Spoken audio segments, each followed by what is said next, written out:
look at this cookie. Look at the chewiness. Oh my goodness. Hey everyone, welcome to Adventures in Everyday Cooking, where every day can be an adventure in your kitchen.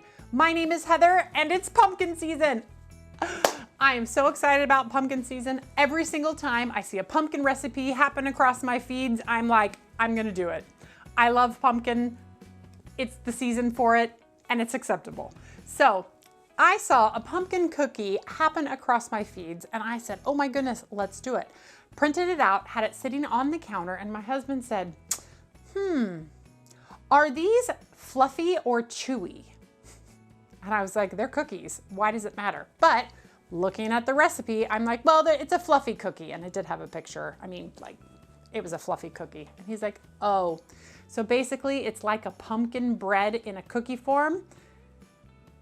I guess so. I guess that would be a correct assessment. So he said, man, I wish there was a pumpkin cookie that was crispy, not cakey. And I thought, challenge accepted. So I took to the internet and I found a chewy toffee pumpkin cookie. Now, my husband and toffee, they're best friends. He will not turn down anything toffee related. So when I showed him this recipe, he was like, sign me up. That's the one I think you should do. So at my husband's request, we are doing chewy, crispy toffee pumpkin cookies. Are you ready for this adventure? Let's go. All right, I hope you are as excited as I am. As you can see here, I have 2 bowls. Why, Heather? Why do you have 2 bowls? I am so glad that you asked, because we are going to do one gluten-free and the other one regular. So you gluten-free folks, we're gonna find out if this recipe can be tailored to gluten-free.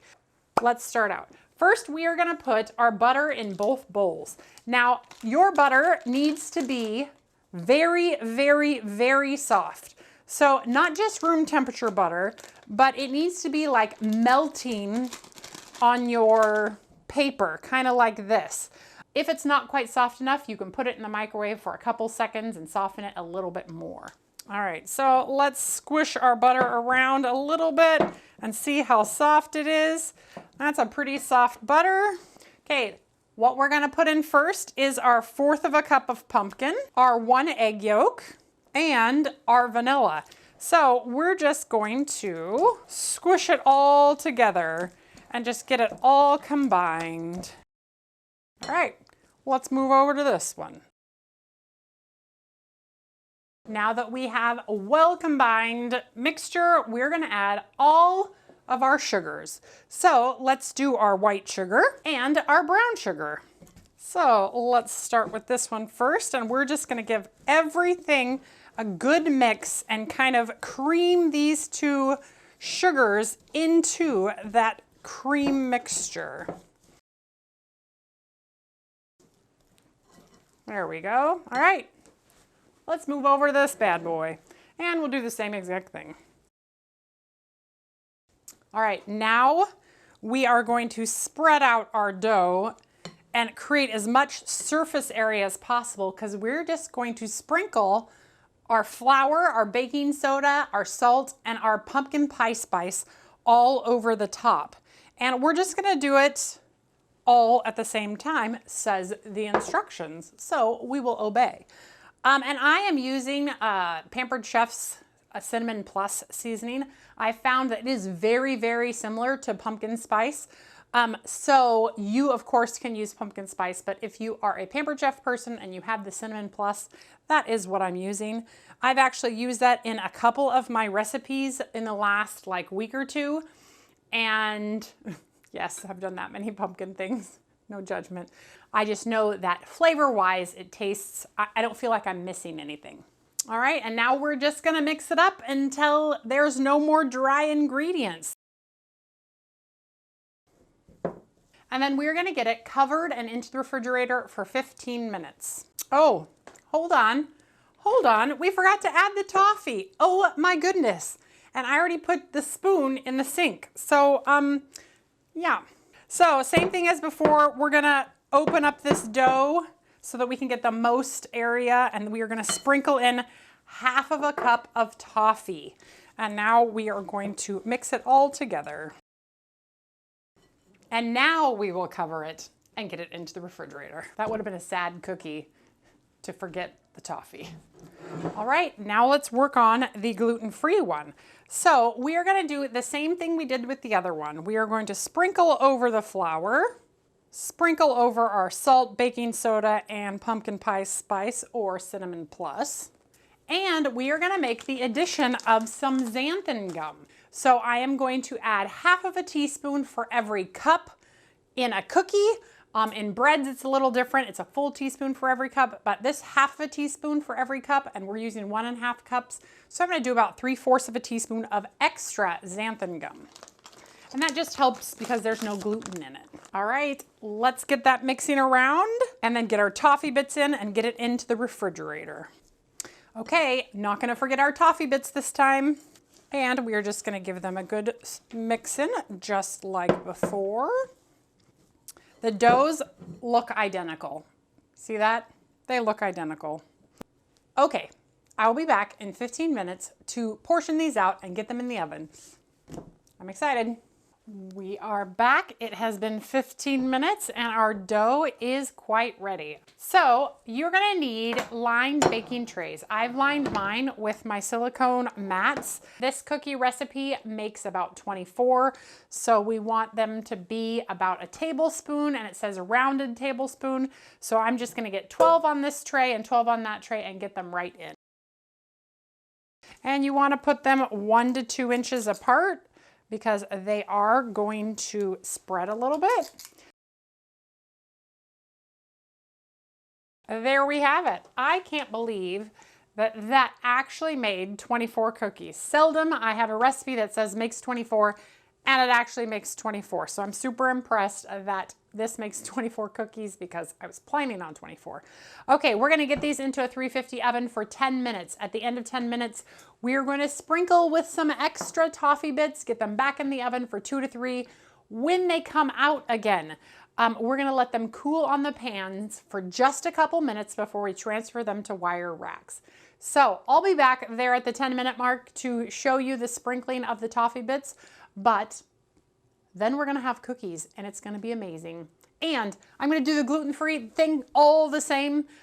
So I don't think you need to see that because unless there's something weird that happens with the gluten-free batter, you'll just see the same exact thing that I just did. So we'll be back in a little bit once these have some time to cook, and then we'll do the toffee bits. All right.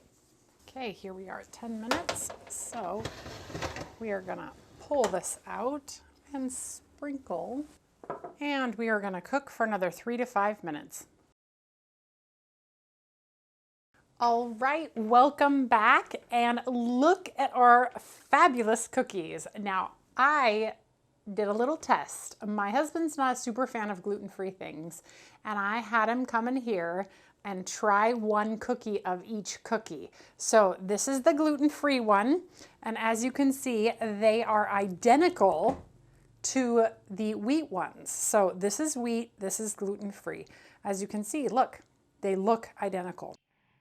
And the backs of them look pretty much the same. This one probably had a little more time in the oven than this one, but identical cookies. He took a bite of the wheat one first, and then he took a bite of the gluten-free one. And he said he preferred the gluten-free one because it was a little thicker. Something about the wheat cookies, they're just not as thick. Although these are not thick by any means. These are not the cake cookies like he doesn't like.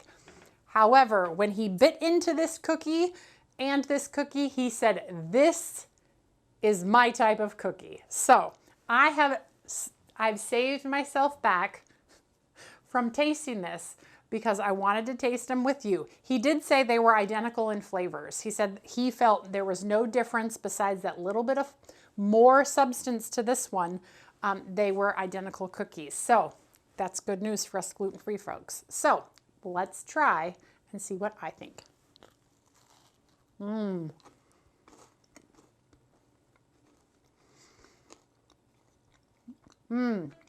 Okay. The crunchy yet chewy promise is there. It is soft and chewy in the middle. See that?